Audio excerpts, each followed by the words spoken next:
But I started by asking George, as I do with all my guests, when was he first aware of music as a child? Must have been from like 6 or 7 years old, really. I remember sort of Irish rebel songs were a big thing. You know, I remember growing up listening to a lot of these songs that were kind of banned in the UK at the time. Apparently that was what we were told. You mustn't play these too loud because we'll be arrested. Wow. And sort of, you know, Dean Martin, Sinatra, Johnny Ray, all of that stuff that my mum played. Okay. And also stuff on the radio. But also my dad was a builder. So my dad was always clearing out houses. So we'd often come home with piles of records. And I was really the only one that went through them and sort of explored them. And then, of course, my older brother, Richard, you know, it was a big influence on me as a kid. You know, my older brother was always playing exotic things. And I'd be like, oh, what's this? You know? Yeah, that's often the thing, isn't it? If you've got an elder sibling, there's a bit of hero worship for their kind of music taste. What kind of thing can you remember him playing?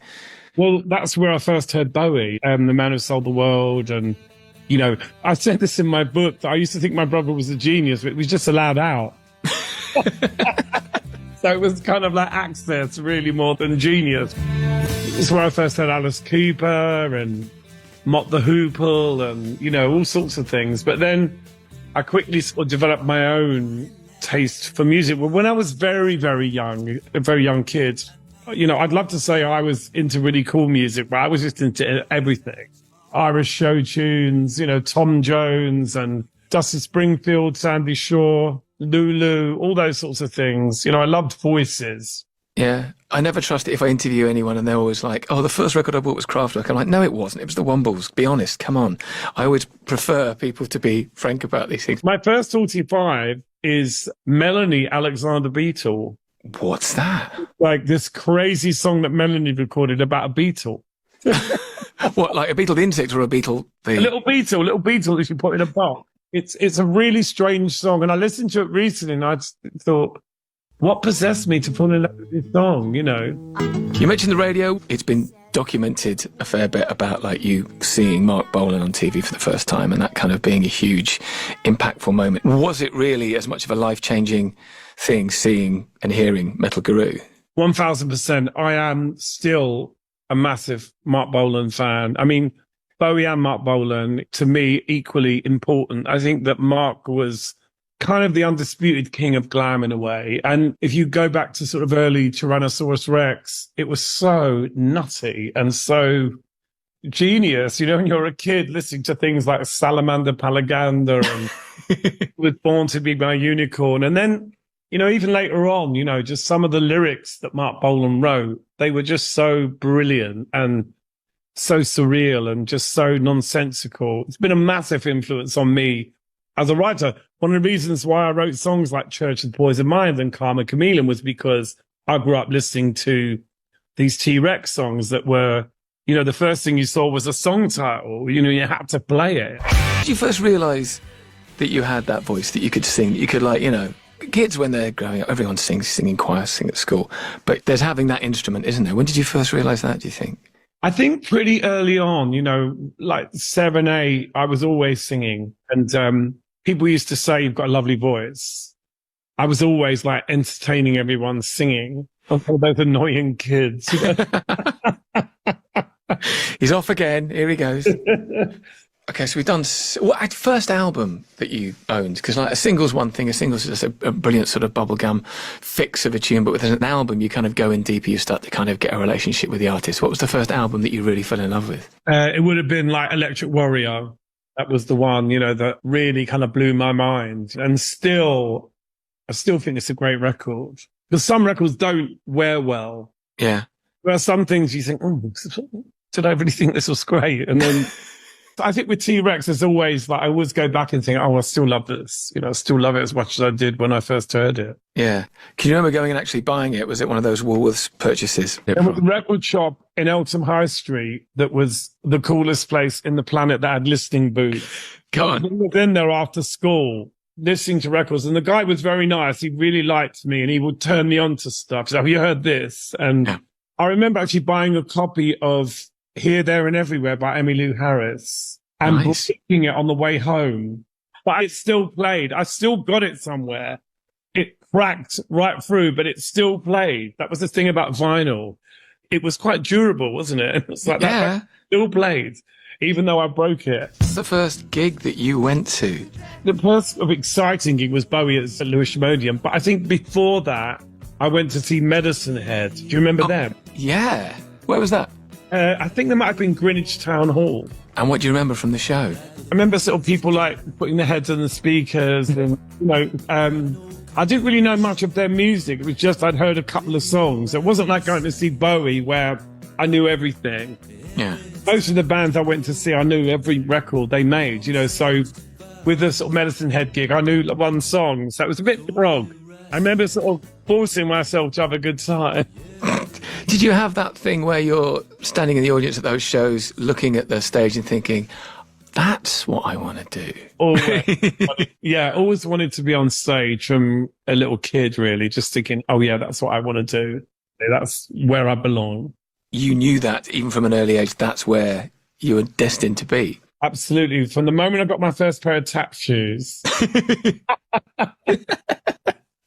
I think I read about you going to a Who gig in like 74 or something. Yeah, no, the Who at Charlton Football Ground was, that was it. Was the big moment. But I actually went to see Lou Reed. That's it. So it was Lou Reed, Maggie Bell, the Who, Humble Pie, Average White Band. I mean, it was unbelievable. I went specifically to see Lou Reed. So it was around the time of Rock and Roll Animal. And I didn't have a ticket, so I managed to get through a hole in the fence.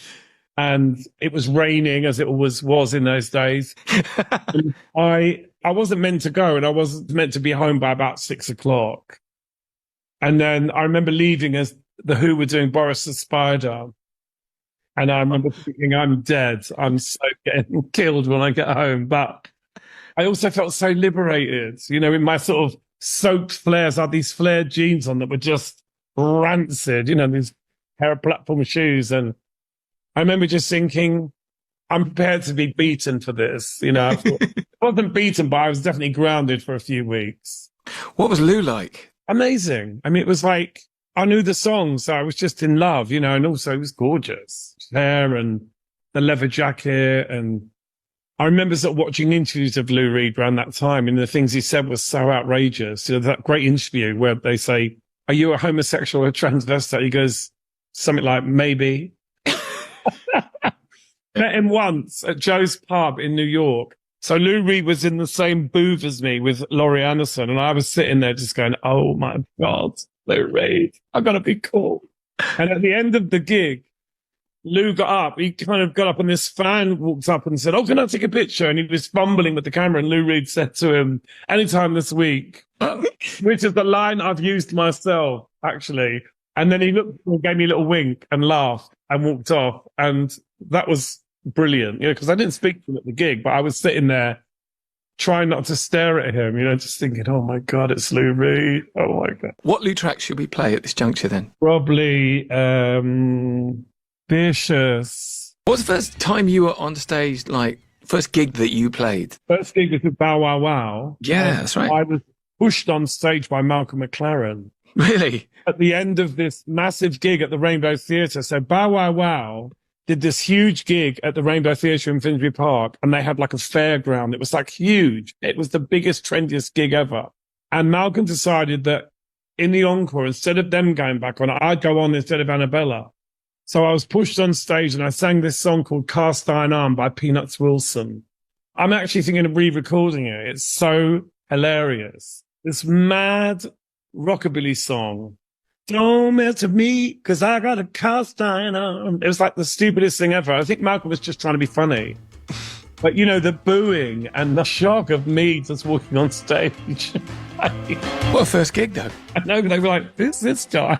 Get off, And then I did one other gig with them at Manchester Poly, and then I got fired. And I ask people about the first rehearsal they had with the band that they find success with. It's either like, oh yeah, we started playing, we looked at each other in the rehearsal studio, and I thought, yep, there's something elemental here, this is great. Or everyone looks around and just goes, this is shocking, this is awful, but I guess we'll just keep doing it because it might go somewhere. Which, the first Culture Club rehearsal, maybe I think it before was you a were mixture of both, really, because I wanted to be in Susie and the Banshees. So, I was a goth, so I'd gone into the rehearsals with all these songs that I'd written sort of about dying and, death. And we were actually originally called In Praise of Lemmings. Right. You could see where my head was at that point. John Moss came along and wanted us to do like Private Number by William Kay and Judy Bell. You know, it was like, ugh, you know, because I was friendly with Kurt Random from Theatre of Hate. And John was like, oh, he used to call them Spear of Mid-European Angst. And like, say, he was like, oh, this music's really depressing, because he'd come from the punk scene. Mm. And he definitely wanted it to be brighter and chirpier. And somehow we ended up with this insane sound that was like a mixture of all the different people's ideas in the room. But I'd never really thought of myself as a soul singer. That was the funny thing. I sort of was a big Bowie fan. I loved Susie and the Banshees and Fad Gadget and all those sorts of bands. Bauhaus. That's where I wanted to go. And how we ended up doing what we did. I think it was because I fancied John. You know, that was the sort of, oh yeah, he's really cute. All right, then let's do this. And thus, great careers and music history was born. I wanted a boyfriend more than I wanted a band, I think. That's the thing. And when John came along, he was so cute. I think what was good about John was he was very sort of determined that we should be commercial. Because we were called In Praise of Lemons. Then we were called the Sex Gang Children. And I actually gave that name to the Sex Gang Children. So Andy rang me up and said, oh, we hear you're not using the name. And I was like, yeah, have it. So that's an interesting fact that nobody knows about. It didn't happen straight away. Your first single, White Boy, I mean, it didn't happen, didn't it? I mean, it didn't really... say that, but the thing is, I went to the Camden Palace and I saw like dance floor dancing to it. So to me, it did happen. Do you know what I mean? All right.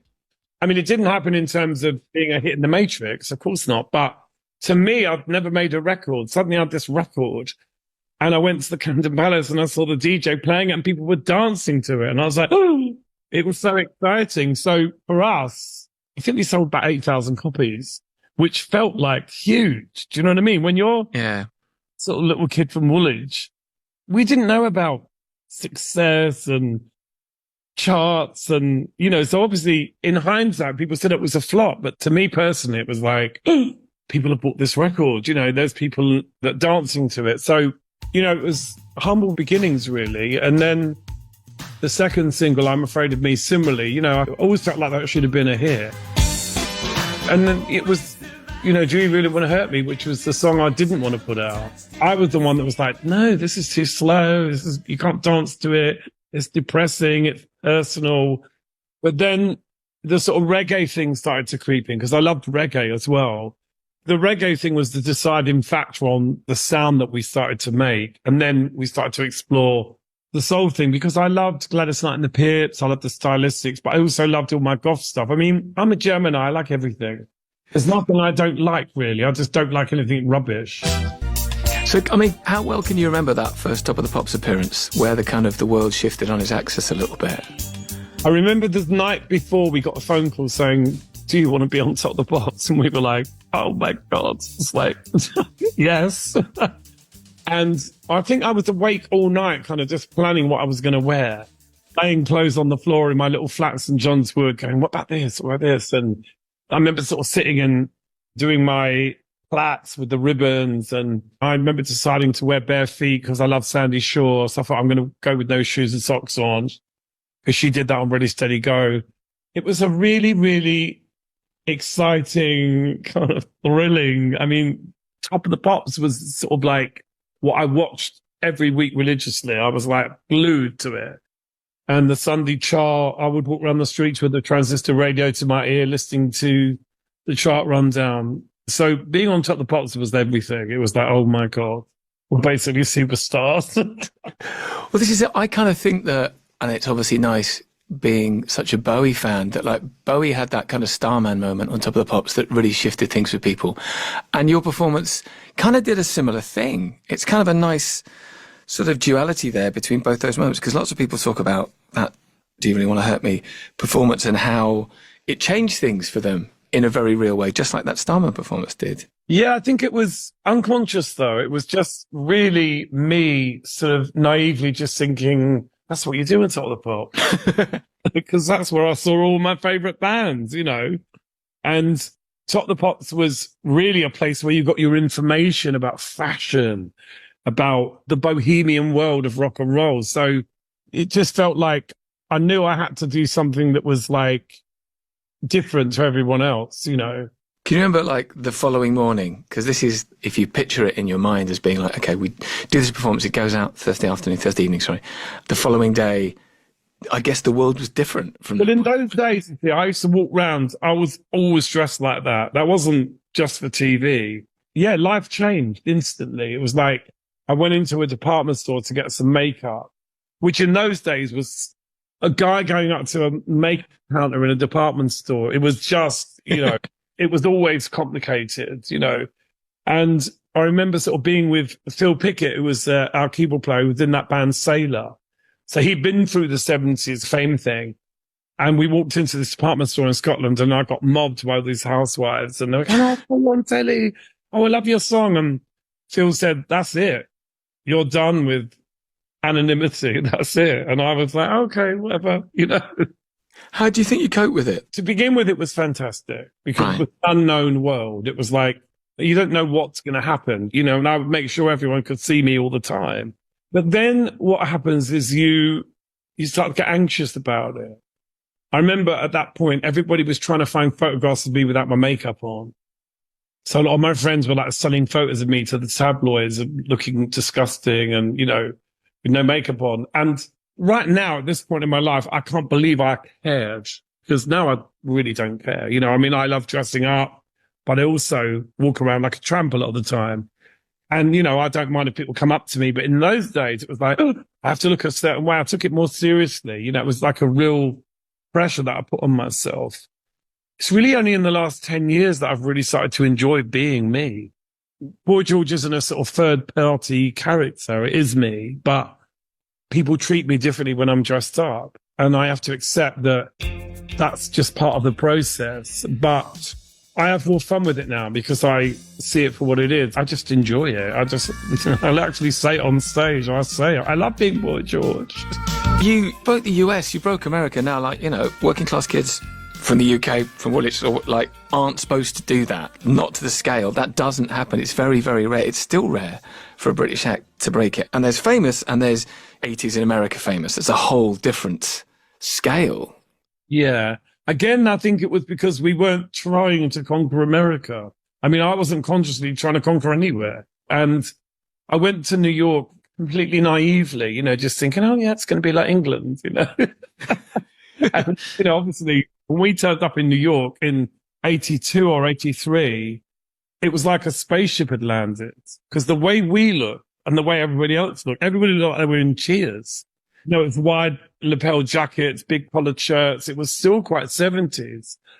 And there we were, kind of like in all that gear, you know, and some of the questions I got asked were hilarious, but I think because I was so matter of fact about it all, you know, I was never really been pretentious. I've never sort of thought dressing up made me, I don't know, I'm just not one of those people. You know, you've met them, right? I look great and I am, you know, people sort of believe what they wear. I never really believed that.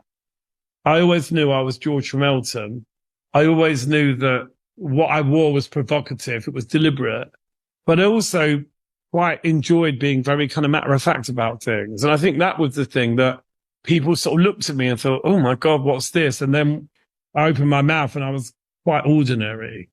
And I think that was part of the sort of attraction. It was like, oh. I think you're right. I think when you look at the level of tabloid attention and tabloid brutality, really, and sometimes the way that you dealt with that, it was, you know, almost that sort of quite Oscar Wildean, just quite flippant, just your wit would just, oh, it's just water off a duck's back, this stuff. And that's how it kind of felt. But I can't imagine it would have been like that underneath. It felt like a really good way of dealing with that amount of attention was just to be, if not flippant, then certainly like, oh, you know, I'm not going to take this too seriously. There was a point when I started to really get affected by it, you know, because it became unbearable, particularly when I was going through my drug addictions and all of that. And they were printing like headlines like find him, like I was being hunted, and that was quite intimidating. And there was like paparazzis that were following me in cars, and I was having to jump over walls and climb across rooftops. It got very stressful at one point. And some of it did feel very personal. Some of it did feel like personal attacks. You know, I mean, I think in general, the press it generally isn't personal, unless it's a sort of really right-wing paper that have got a sort of an agenda to bring down, people like myself. But I always thought, well, if there's something good happening, they'll write that. And if there's something bad happening, they'll write that. There's a point where you can't take it personally because it is so schizophrenic.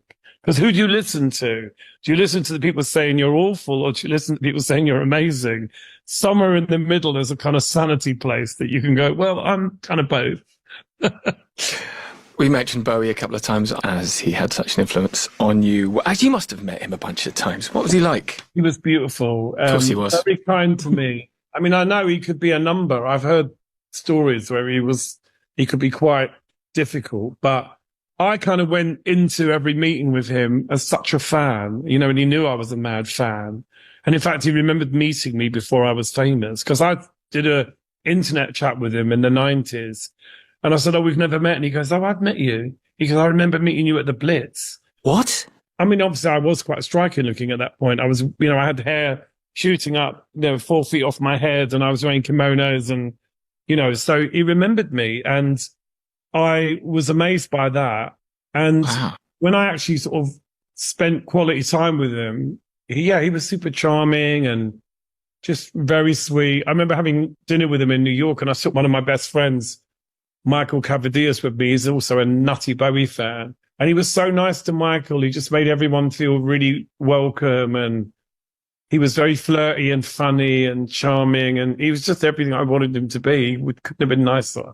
Like, to the point where I wanted to cry after I met him. Like, oh my God, he was so nice. The one sort of real evening I spent with him, I was able to walk away and say, oh my God, he was just brilliant. He read us, he just knew how to behave. What's the Bowie track we should play then? It should be something from Black Star. Oh, yeah. If I ever see the English evergreens, I'm running to... What's that song? Dollar Days.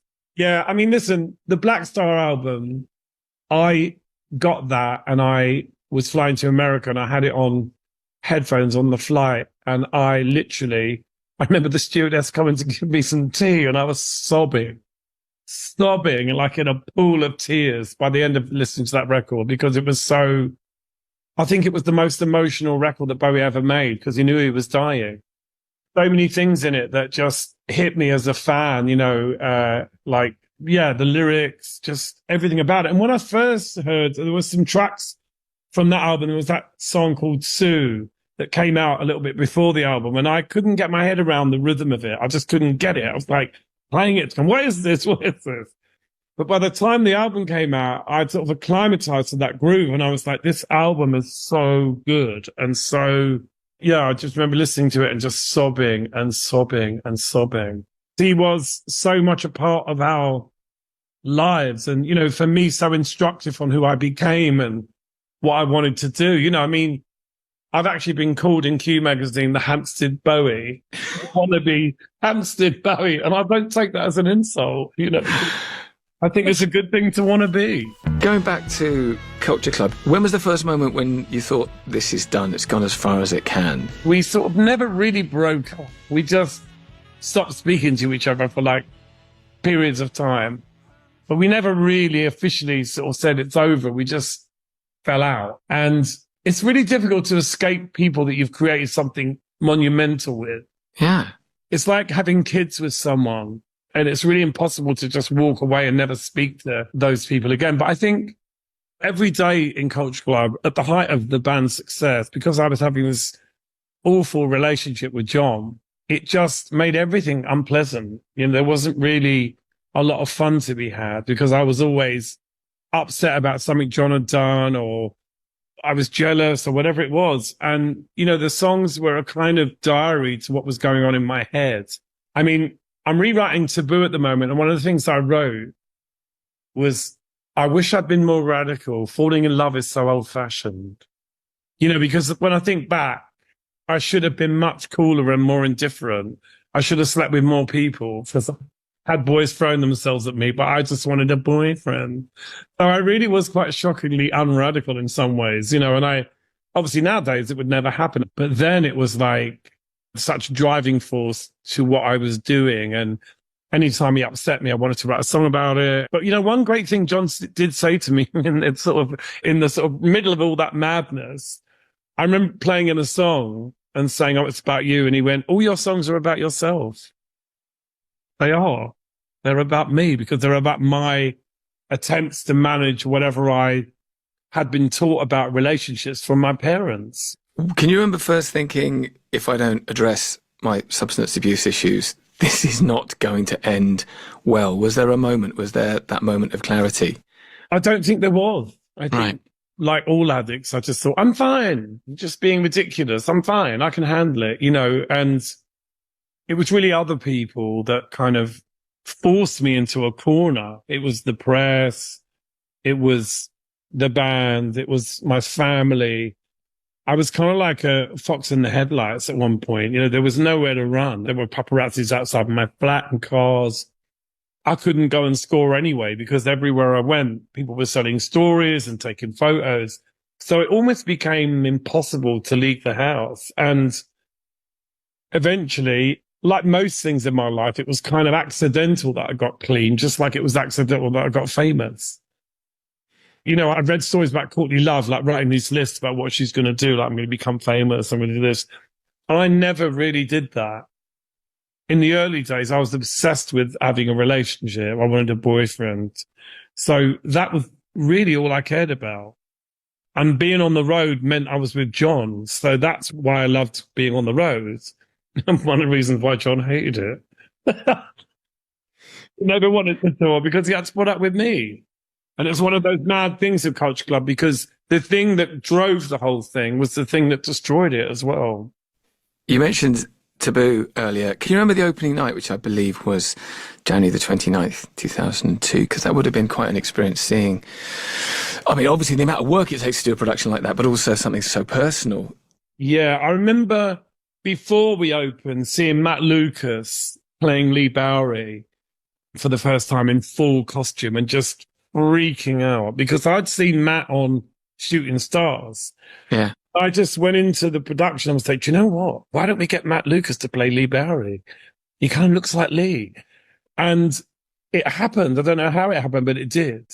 I remember the first time seeing Matt in a bath, dressed as Lee.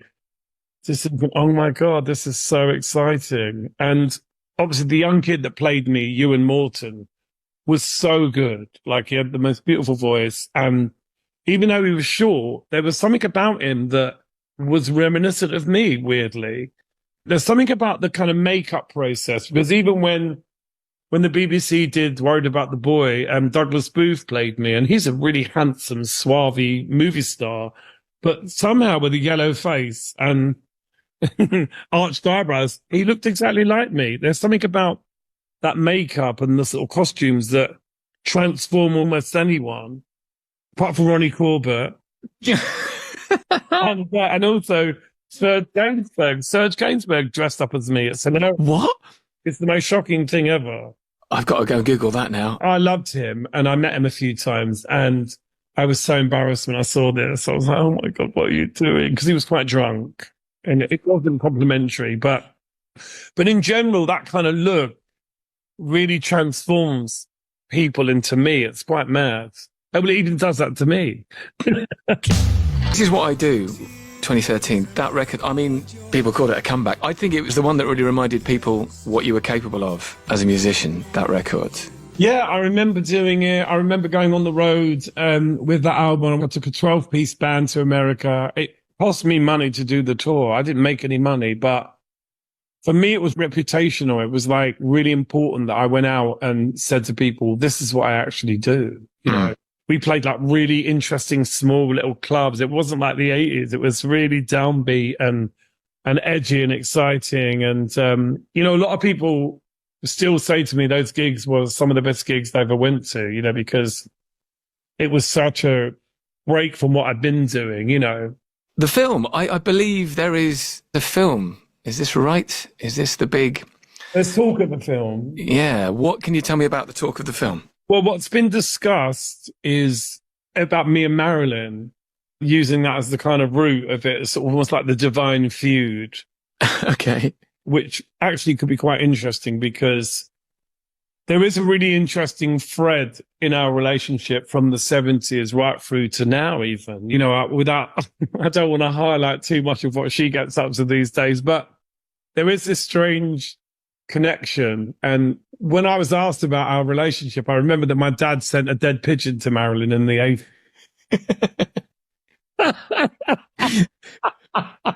Nice. Because he kind of blamed Marilyn for like leading me up, you know, the path of self-destruction. So he felt like it was like a sort of mafia warning from my dad. He sent Marilyn a dead pigeon. That's going to be a brilliant scene if it ever happens.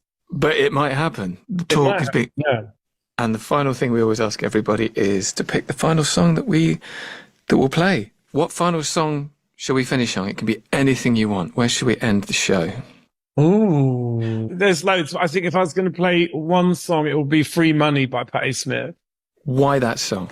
It just is my favorite song. You know, it's such a romantic, beautiful love song. You know, just, you know, oh, baby, I'll give you everything you need. I'll buy you a jet stream, baby. Take you to the stratosphere. You know, just the lyrics. You know, every day before I go to sleep, I win a lottery.